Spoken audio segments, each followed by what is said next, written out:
We would like to acknowledge the Wurundjeri people of the Kulin Nations as the traditional owners of the land on which the university stands. We respectfully recognise elders past and present. Welcome to Newsline, live from the RMIT studios.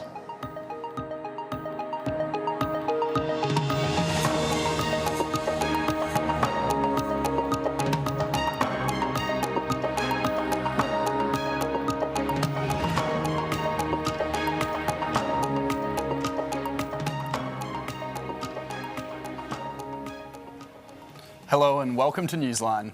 I'm Ethan Seidemann. And I'm Izzy Lewis. We'll be touching on the latest news about the AFL's public holiday, marquee activity on buses, and Spotify boycotts, and finishing with the sport and the weather. The AFL Grand Final is one of Australia's biggest sporting events. This year, international students joined in to see what the excitement is all about. Sandra Thompson reports. For many fans, AFL is part of everyday life and something uniquely Australian that brings people together. In Australia, in Melbourne especially, AFL is extremely big. It's a sport that Australia has to call their own. In the state of Victoria, the day before the Grand Final is a public holiday. The AFL Grand Final follows a 23-match season that runs from March to September each year. And fans love that it comes with a day off work. I think it's fantastic, you know, you can obviously, the day before you don't have to work, you can sort of relax. An excuse to sleep in. Exactly, excuse for a day off. AFL is a source of personal passion and love for sports. Magpie supporters. The game is I'm very passionate about. I just love the sport. I think it's a good sport. It's a unique sport. I'm standing outside the Melbourne Cricket Ground where thousands of people have gathered to watch the AFL Grand Final. For many Australians, it's more than just a game. It's a part of the culture. But how do international students make of this tradition? Skate La Trobe is a student accommodation in Melbourne CBD. Students from around the world gathered there to watch the Grand Final. It's really important for international students to kind of get to know Australia and what's important to our country. By running this event, they can watch the footy and see like what it's all about. But AFL is an unfamiliar sport, and the idea of a public holiday for a sports event can also be surprising for international students. I think it's pretty awesome because it shows how passionate that the whole country is about this one sporting event. The day the holiday is not on the day the game is, so it doesn't make sense for me. I think having a public holiday is good. You get to go out with your mates, enjoy it. While AFL is undeniably Australian, some students feel included thanks to friends or local gardens, while others struggle with the rules and traditions. I had a friend from Perth who brought us to a game, and also I have a really close friend who's from New Zealand who is also really big into AFL.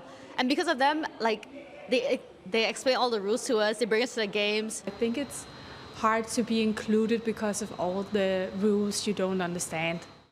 For many Australians, the AFL Grand Final is a tradition and passion, and for some international students it's a window into Australian culture, a way to understand our differences and what unites us. Sandra Thompson, RMIT Newsline.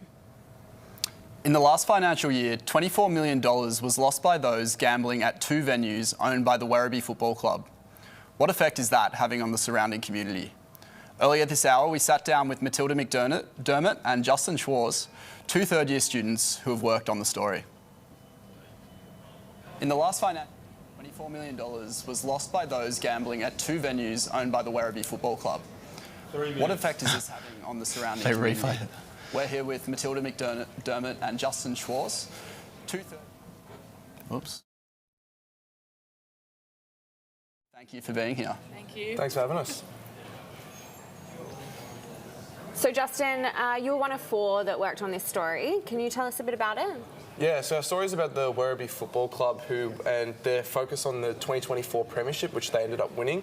It turns out that Werribee are a standalone club, so they don't have any AFL affiliation behind them, and these clubs typically aren't very viable financially. They struggle to create profits, and in 2020 they recorded a $1.5 million loss, and then in 2021 they got approval from the VGCC to get 70 pokies machines along with the almost 80 they have in the Tigers clubhouse. So they own over 150 pokies machines, and that's how they gain their revenue. There's been a pattern of independent VFL clubs struggling. Was this something you were aware of before you started researching? Yeah, so as being a Mornington Peninsula native, the Frankston Footy Club went through a lot of turmoil in 2016 when they had pokies and then went into financial debt, which resulted in them losing their VFL licence in 2017. And this has become an evolving story, and it's become frequent with the Preston Footy Club just a few weeks ago losing their VFL licence, and their contract's been terminated for 2026. Matilda, gambling can be a sensitive topic, especially when a football club is a big part of the community that is losing money from the venues that they own. Did you come across any issues writing this article due to the sensitivity? Yeah, we did. We struggled finding a human face to the story. You know, these gambling addictions can be very hard to come forward about. We managed to find someone who was brave enough to speak about their experience, and especially one that lives in that area. We tried so hard to try and find someone who lived not far from these venues, so they were brave enough to come forward and tell their story. But obviously we can't film in pokies, we can't, take photos because of these laws in place. And we also struggled with finding sources. Like we tried to contact the Werribee Football Club about their side of the story, and they wouldn't come forward. Contacted multiple times, and it is a sensitive subject to talk about, so maybe they didn't want to bring attention to it. But we did manage to get some independent VFL clubs on the record. We got Preston Football Club, Neil Howard. He was pretty candid about the effects that this has. And we also got Frankston Football Club on the line as well. What was the goal in writing this piece? Was it about informing the Wynnum community about the harm that gambling causes, or did you want to bring light more to what standalone clubs actually have to do to survive? A little bit of both. So our goal was to bring these issues to the light. All this information is out there publicly. We just wanted to put it together, make sure it's clear and concise for people to read and understand what is really happening. VFL clubs have had their struggles, like Justin said earlier. The Preston Football Club recently lost their licence due to mounting debts. We really wanted to bridge these two ideas together and create a sense of balance in the story. There is a real moral dilemma happening right now, and we wanted to bring that to light for people. And that story will still soon be available at the west side of Matilda. And Justin, thank you for joining us today. Income support are finding it increasingly difficult to find rentals. Our reporter Christina Rossi took to the streets to find out more. According to Anglicare's 2025 rental affordability snapshot, it shows that out of more than 16,000 rental listings across the state, less than 1% of those were available to those living on income support. I, Christina Rossi Dyer, have set out today to find out just how badly this is affecting our Victorian students. And it is expensive to juggle around rent and also daily needs, especially. Every week I do worry about if I don't have enough money to pay my rent, or I just underpay for my needs, especially food. My rent is pretty expensive per month just without no job, but I'm on Centrelink, but even that doesn't cover. Just moved into Melbourne, I didn't really have a proper job, so I was kind of a bit struggling, but then ever since I've been working, I've been paying my own rent ever since for about 3 years now. I'm going to give you a little quiz quickly. How many rentals do you think were affordable this year for a student on youth allowance? A few hundred, a dozen, or none at all? I think it's a few hundreds. A few dozen? Be a few hundred? The answer is actually none at all. None. No students are able to afford it. Yeah. Really? That's actually insane. We're going to take a break. We'll be back with more news shortly.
Welcome back to Newsline.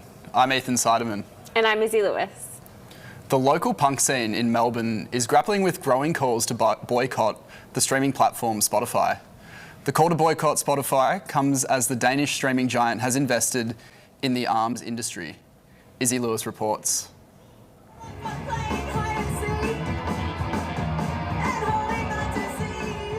Suddenly, streaming music is now financially entangled with military surveillance. And for Melbourne's local punk scene, it's a moral rupture.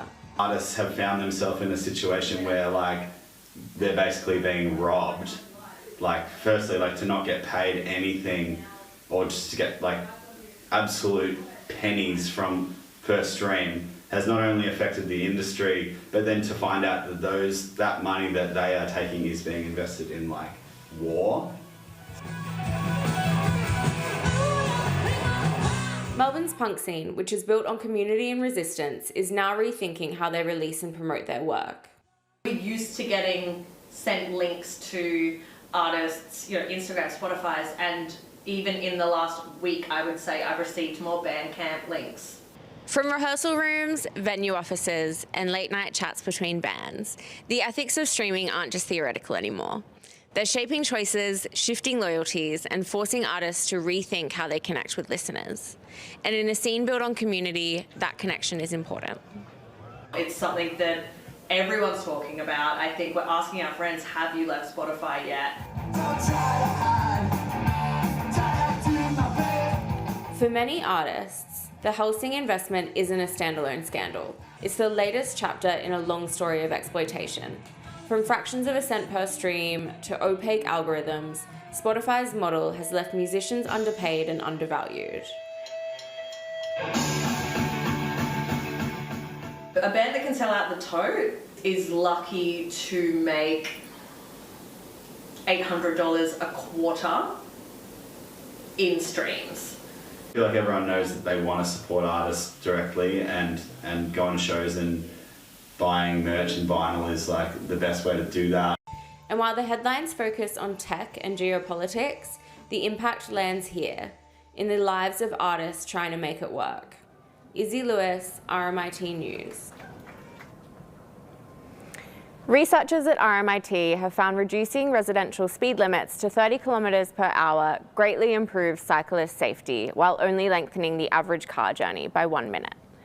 We're joined now by reporter Harrison, who's been looking at the story. Harrison, tell us about the report and what it's covering. Thanks, Ethan. So the Victorian government has recently passed a new law allowing councils to propose 30 kilometre per hour speed limits in school zones and on local streets. That study you just mentioned has said that reducing speed limits, it's a practical, low-cost way of improving safety. I've been talking to some cyclists here at RMIT to find out their opinion about these new laws and the study. Let's take a look. 1 minute 10.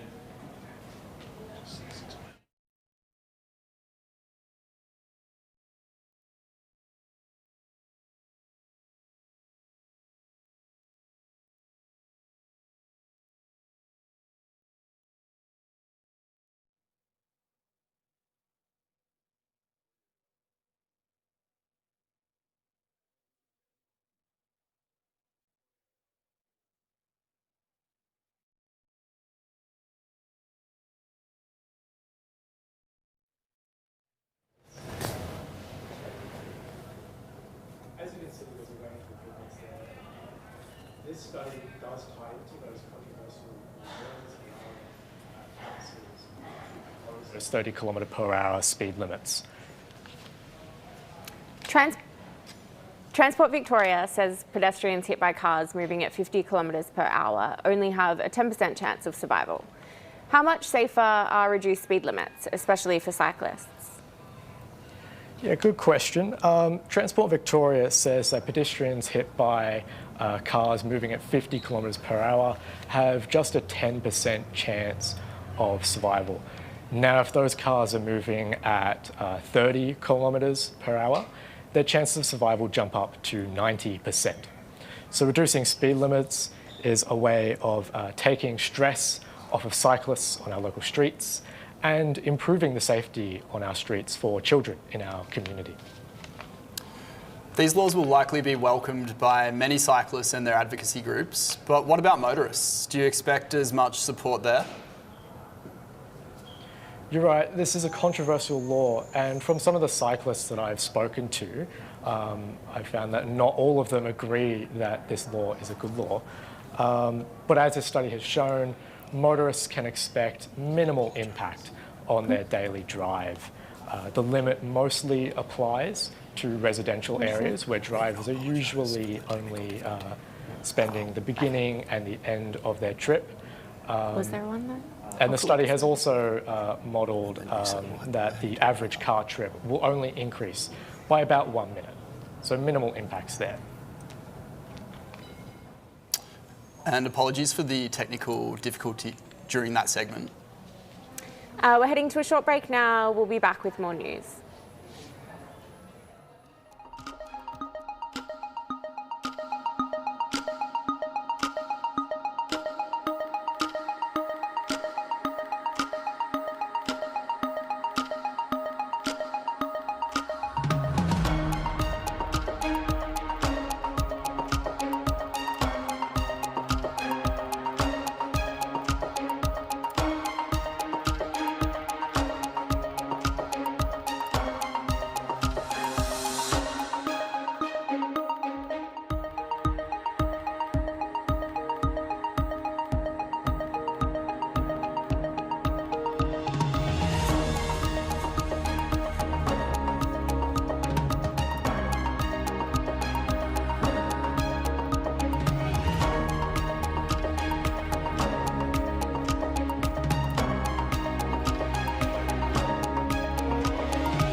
The Mikey card has been the key to the system.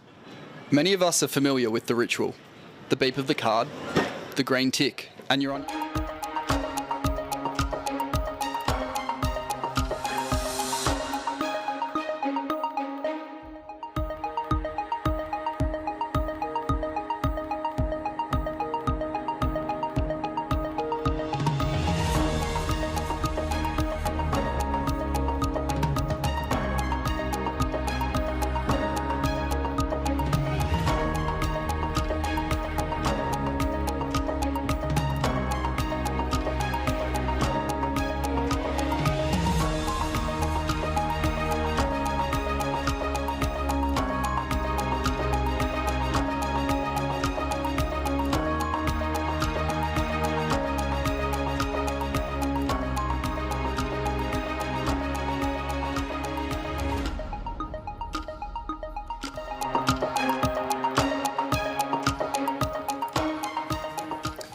Welcome back to Newsline. I'm Ethan Seidemann. And I'm Izzy Lewis. Melbourne's Mikey ticketing system is due for an upgrade in the coming years, but the bus system is arguably where Melburnians touch off the least. Reporter Ethan Seidemann looks at how Mikey is affecting public transport usage. Melbourne's public transport system is the lifeblood of our city, a vital network that keeps us moving. And since its introduction in 2008, the Mikey card has been the key to the system. Many of us are familiar with the ritual. The beep of the card, the green tick, and you're on your way. But on Melbourne's buses, something's changed. A parliamentary review released last month shows touching on is down significantly. From 60 to 70% before the pandemic, to 25 to 30% after. No one really touches on a bus. So you just get into a habit of not doing it either. Low-key, it's public transport, but it's not public, is it? It's not free, it's not cheaper. 5 stops down the road, and I need to pay $5.60 or whatever. I mean, I've got concession, but still, that's ridiculous. Do you always touch on? No, never. But government data shows that most people who don't touch on do have a ticket. They might have just already touched on the train or tram. Experts say low compliance comes down to rising travel costs, an unreliable bus network, and an outdated Myki system.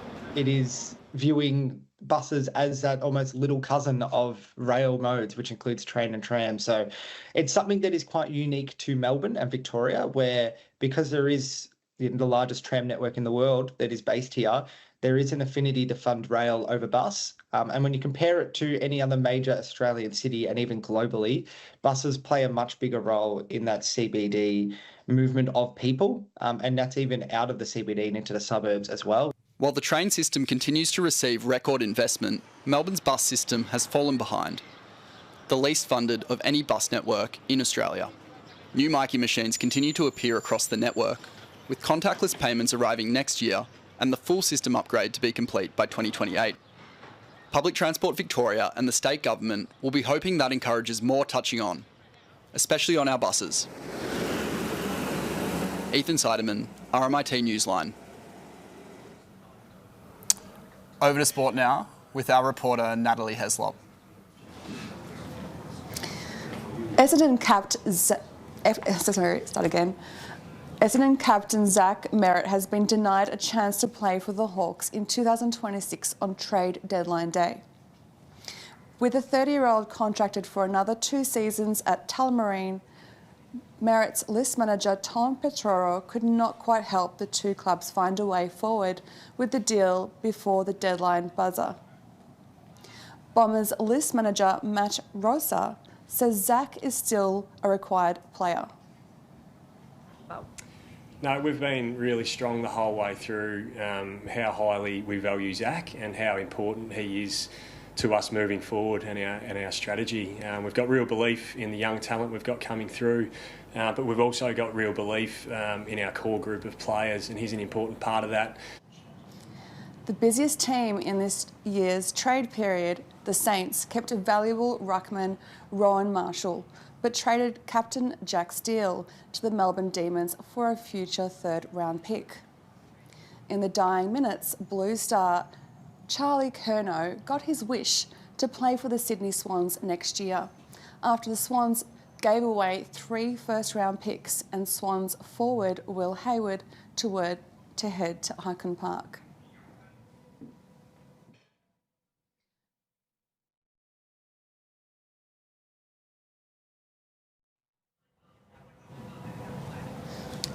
Ariane Titmus announcing her retirement for the pool this morning.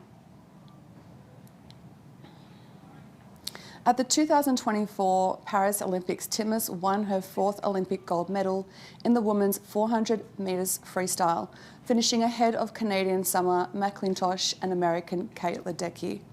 In total, the 25-year-old Tasmanian middle distance specialist won 8 Olympic gold medals, including 4 gold, 3 silver, 1 bronze, and 9 World Championship medals. A huge crowd is expected at Phillip Island this weekend for the 2025 Australian MotoGP. Delays in traffic are predicted for this Sunday, with roads heading to and from the island, including Monash Freeway, South Gippsland Highway and Bass Highway for the 3-day event. Spanish driver Marc Marquez is currently the front runner for the championship, but will be replaced by Ducati test rider Michel Pirot for this weekend due to injury. That's all for sports. Back to you, Ethan and Izzy, looking forward to this weekend of sport. Thanks, Natalie. Now to weather with Maya, and it's been a hot one. Thanks, guys. Today in Melbourne, it is mostly cloudy with a low temperature of 10 and a high temperature of about 31 degrees. To the capital cities for tomorrow's forecast, Adelaide with a top of 20 and a low around 13. Brisbane mostly sunny, top of around 28 degrees. Overnight low near 16 degrees. Canberra partly cloudy, a top of 27 and a low of 11. Darwin hot and partly sunny with the chance of an evening thunderstorm, reaching a top of 37 degrees and a low of 26. Hobart, a few morning showers cleaning to mostly cloudy skies, a high of 16 and a chilly low around 9. Tomorrow in Melbourne, a maximum around 19 and a minimum of 13. Perth, sunny and dry for most of the day. Expect a warm top of 29 and a low of 16. Sydney with mostly cloudy with a few afternoon thunderstorms expected, reaching a top of 32 degrees and a minimum of 20. Looking back at Melbourne, showers are possible this evening with a medium to high chance of brief rain and even a thunderstorm. Friday, possible showers with a low of 13 and a high of 19. Saturday, mostly sunny with a low of 10 and a high of 20. Sunday with a low of 14 and a high of 28. Monday with a 90% chance of rain, a low of 17 and a maximum of 22. Tuesday with a low of 12 and a high of 18. And finally, Wednesday, a low of 11 and a maximum of 16. That's all for weather. Now back to Izzy and Ethan. Thanks, Maya. How about that package by young plucky reporter Ethan Seidemann? It was pretty good, Ethan. I'm so sorry that I ruined your name. That's all right. Sorry, mate. Yeah, how about people not tapping on? That's pretty wild. It is interesting, and many people I know don't touch on the bus. What's more interesting, I think, is that it's often because of bus reliability that people don't feel as obliged to touch on, and that's a problem that really affects people out in the western suburbs more, where there's not the same bus and the same rail links as in other parts of the country. Yeah. So that's interesting. Anyway, that's the program for today. I'm Ethan Seidemann. And I'm Izzy Lewis. Thanks for joining us at Newsline. Thanks, Melbourne. Have a good night.